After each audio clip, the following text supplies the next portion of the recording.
श्री गणेशाय नमः। श्री सीताराम चरण कमलेभ्यो नमः। पावन रामचरितमानस राम कथा में आइए आज हम शुरू करते हैं कि हनुमान जी जब भगवान को सिर नवाकर चरण में प्रणाम करके माता सीता की खोज के लिए जाते हैं तो भगवान किस प्रकार उन्हें भेजते हैं। अपने चैनल जीवन सागर में आइए आप सभी का बहुत बहुत स्वागत है। जो लोग चैनल पर पहली बार हैं आवश्यक रूप से सब्सक्राइब करें और वीडियो के अंत तक जाना नहीं भूलें। तो आइए हम शुरू करते हैं अपना प्रसंग। सबसे पीछे हनुमान जी ने भगवान को प्रणाम किया। कार्य का विचार करके प्रभु ने उन्हें अपने पास बुलाया।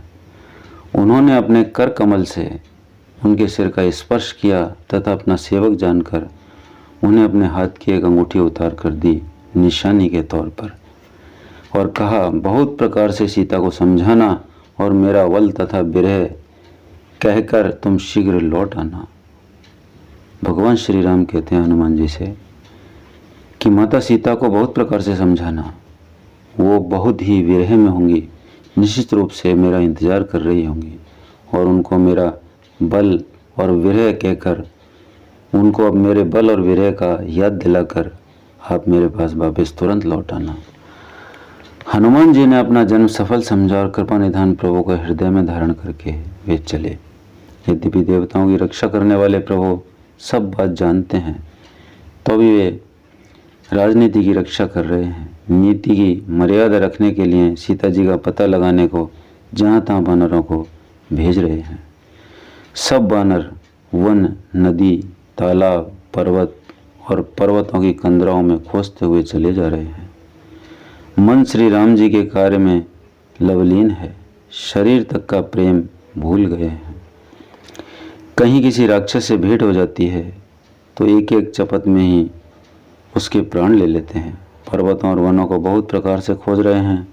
कोई मुनि मिल जाता है तो पता पूछने के लिए उसे सब ओर से घेर लेते हैं। इतने में ही सबको अत्यंत प्यास लगती है, जिससे सब अत्यंत ही व्याकुल हो जाते हैं, किंतु जल कहीं नहीं मिला। कहाँ मिलता जल? जंगल में, घने जंगल में सब भूला गए। हनुमान जी ने मन में अनुमान किया कि जल पिए बिना सब लोग मरना ही चाहते हैं। उन्होंने पहाड़ की चोटी पर चढ़कर चारों ओर देखा तो पृथ्वी के अंदर एक गुफा में उन्हें एक कौतुक दिखाई दिया, आश्चर्य दिखाई दिया। उसके ऊपर चकवे, बगुले और हंस उड़ रहे हैं और बहुत से पक्षी उसमें प्रवेश कर रहे हैं। पवन पुत्र हनुमान जी पर्वत से उतर आए और सबको ले जाकर उन्होंने वह गुफा दिखाई। सबने हनुमान जी को आगे कर लिया और वे गुफा में घुस गए। देर नहीं की। अंदर जाकर उन्होंने एक उत्तम वन, बगीचा और तालाब देखा जिसमें बहुत से कमल खिले हुए हैं। वहाँ एक सुंदर मंदिर है जिसमें एक तपोमूर्ति स्त्री बैठी हुई है।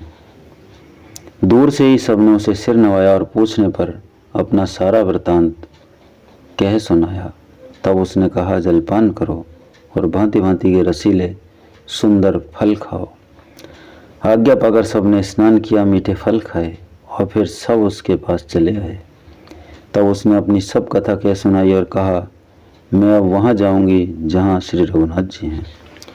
तुम लोग आंखें मूंद लो और गुफा को छोड़कर बाहर जाओ। तुम सीता जी का पता पा जाओगे, पछताओगे नहीं।